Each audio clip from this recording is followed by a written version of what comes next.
নমস্কার দাদা ভাই দিদি ভাইরা, কেমন আছেন আপনারা?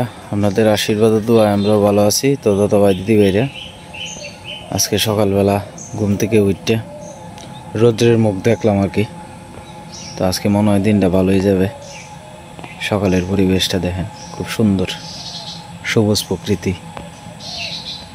আসলে আমরা বাড়ির সামনে দাঁড়াইলে পরে বাড়ির সামনের পরিবেশটা চারিদিক দিয়ে সবুজ, তো কত সুন্দর দেখা যায়।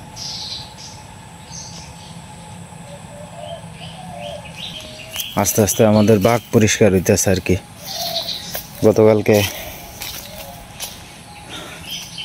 অনেক পাতা টাতা ফুরা হয়েছে আর কি, মোটামুটি অনেক পরিষ্কার হয়ে গেছে। তবে আস্তে আস্তে আরও হইব।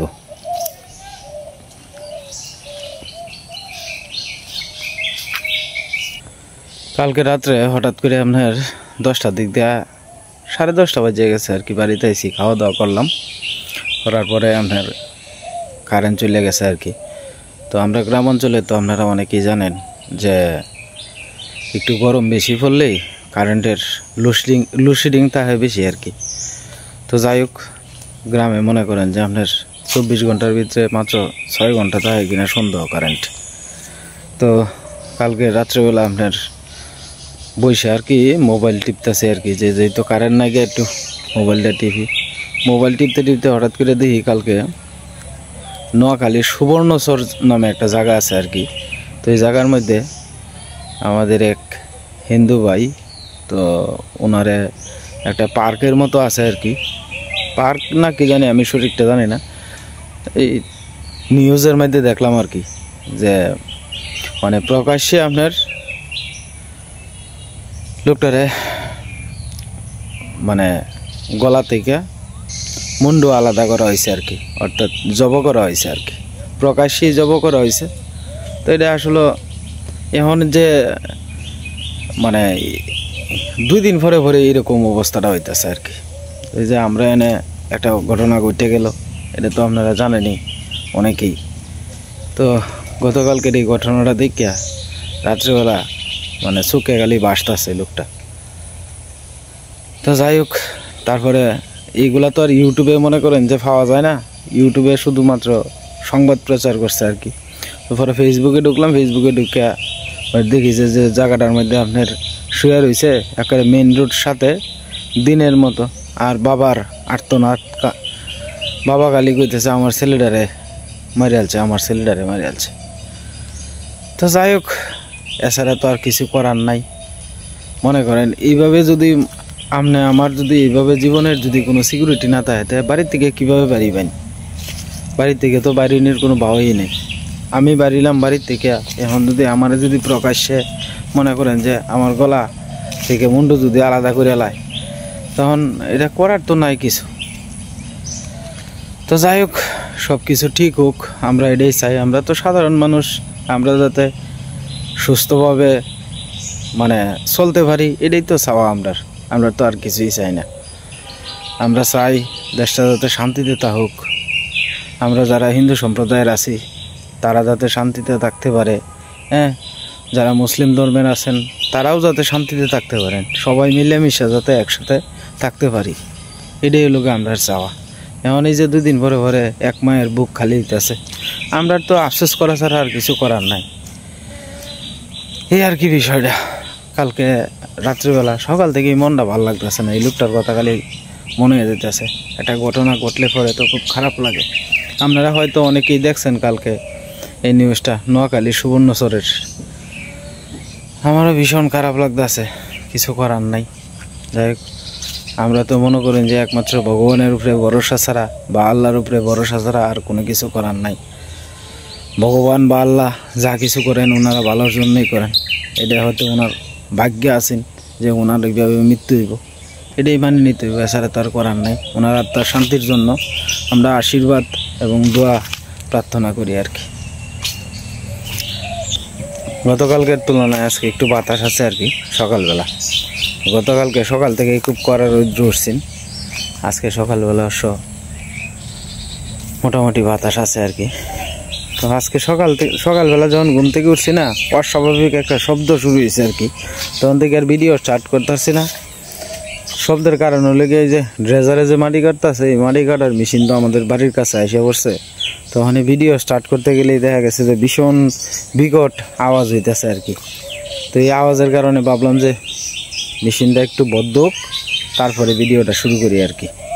তো এই কারণ থেকে আর কি সকালবেলা পাখির কলরব, এরপরে আপনার ঘুঘু পাখি ডাকতেছে, বিভিন্ন ধরনের পাখি ডাকতেছে। আসলে এই পাখিগুলো আপনার খুব সকালবেলায় ডাকে।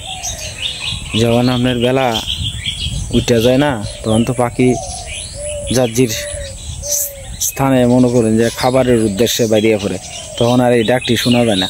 একদম নীরব জায়গা ছাড়া এই সমস্ত পাখির ডাক, প্রাকৃতিক ডাক, এগুলা কিন্তু শোনা যায় না আর কি। তো যাই হোক, প্রত্যেকেরই শুভ সকাল জানাই। আজকের এক নতুন ভিডিও শুরু করতেছি। আজকে হয়তো একটা দুঃখের সংবাদ দেয়া ভিডিওটা শুরু করলাম। যদি কারো মনে কষ্ট লাগে দয়া করে আমার ক্ষমা সুন্দর দৃষ্টিতে দেখবেন। তো যাই হোক দাদা ভাই, দিদি ভাইরা, আজকে আর বাড়ির ভিডিও করতে পারলাম না। তার কারণ হলো কি আপনার একটা স্যালাইন দেওয়ান লাগে আর কি। তো খুব অনুরোধ করতেছে যে বাবা যাওয়ান লাগবই ভিডিওর টাইমে। আজকে আর ভিডিও করা হয়েছে না আর কি। তো স্যালাইন ট্যালাইন করে দিলাম। একজন বয়স্ক মহিলা আর কি। তো উনি বিছানাত পড়া, মৃত্যুর সাথে পাঞ্জা লড়তেছে। তো ওনার একটা স্যালাইন ইমার্জেন্সি করিয়া দেওয়ান লাগে। দিছি, ওখান বাজে গেছে প্রায় 8:30টার মতো আর কি। তখন অনেক তো আর আবার বাড়ি যে ভিডিও করা সম্ভব না। তো ওখানে আবার আস্তে আস্তে দোকানের দিকে যাইতেছি আর কি।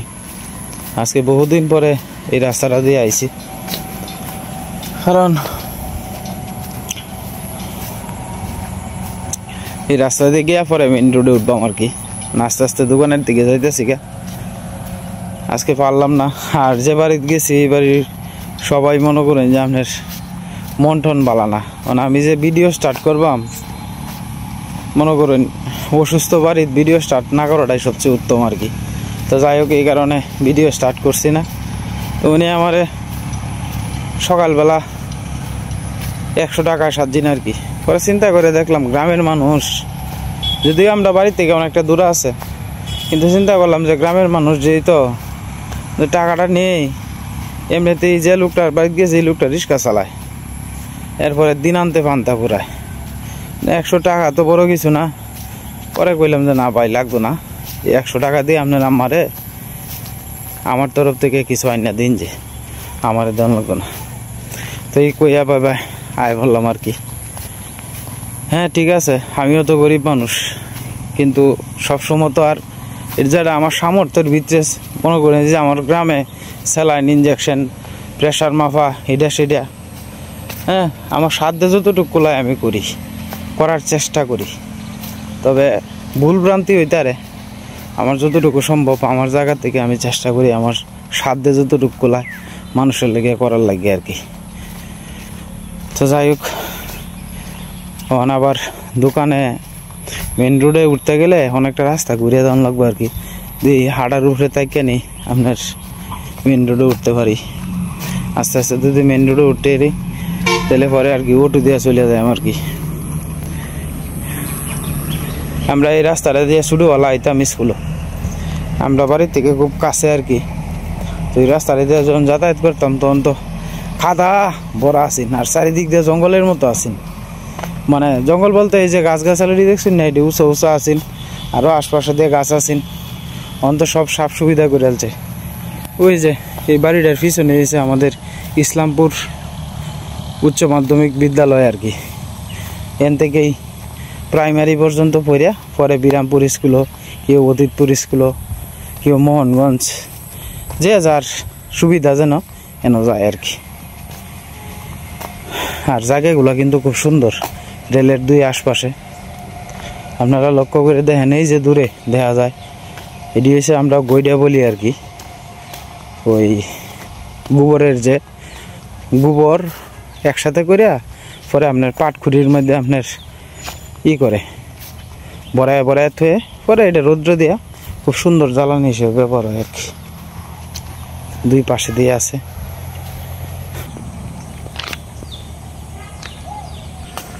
আমি এখন আস্তে আস্তে আমরা রেলের রাস্তা ধরে আস্তে আস্তে হেঁটে হেঁটে যেতেছি আর কি।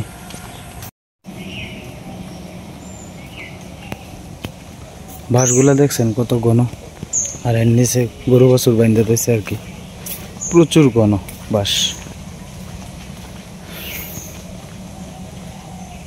আমার কাছে কিন্তু খুব ভালো লাগতেছে, আপনার কাছে কেমন লাগছে অবশ্যই কমেন্টে জানাইবেন। প্রচুর বাঁশ, একটার সাথে আর একটা, আর তার পাশ দিয়ে গরু বাইন্ধে দিয়েছে আর কি। তো এটা তো আমাদের বাড়ির থেকে অনেকটা দূর, তো ভিডিও করতে গেলেও খুব হিসাব করে করণ লাগে আর কি, যাতে কেউ যাতে না বলে যে ভিডিও করতেছে, কে সেভ করে করা লাগে আর কি। একটা পুকুরের পাড়ও কি সুন্দর বাচ্চুপ, কত বাঁশ দেখছেন। যাই আস্তে আস্তে আমরা বাড়ির দিকে যাই, রাস্তার দিকে যাই মেইন রোডের। তো যাই হোক দাদা ভাই দিদি ভাইরা, দোকানে আসলাম মাত্র, তো আইসা এক কাপ চা খাইলাম আর 5 টাকা দামের একটা বিস্কুট খাইলাম। তো এটি খাই 2টা 2:30 পর্যন্ত থাকবো আর কি। তো যাই হোক আজকে আর ভিডিও করতে পারছি না, তবে দিন শেষে একটা শান্তি আছে, কি তা জানো, হচ্ছে আপনার যে একজন মানুষের তো উপকার করলাম। ভিডিওটা তো আর বড় কিছু না, হয়তো আজকে করতে পারছি না, কালকে করবো, সকালে করতে পারছি না, দুপুরে করবো, কিন্তু একটা মানুষের উপকার তো করতে পারলাম না যদি ভিডিও চিন্তা করতাম। আজকে সকাল থেকেই মোটামুটি ভালো রোদ দিয়ে উঠছে, এই যে রোদ্র। তো যাই হোক দাদা ভাই দিদি ভাইরা, উপকার করতে গেলে তো নিজের চিন্তা করলে কাম হইতো না। আজকে আর ভিডিও লম্বা করতেছি না, কেমন বেশি সুন্দর হয়েছে না ভিডিওটা, যদি ভুল ত্রুটি হয় ক্ষমা সুন্দর দৃষ্টিতে দেখবেন। সবাই ভালো থাকবেন, সুস্থ থাকবেন, আর আমার পাশে থাকবেন।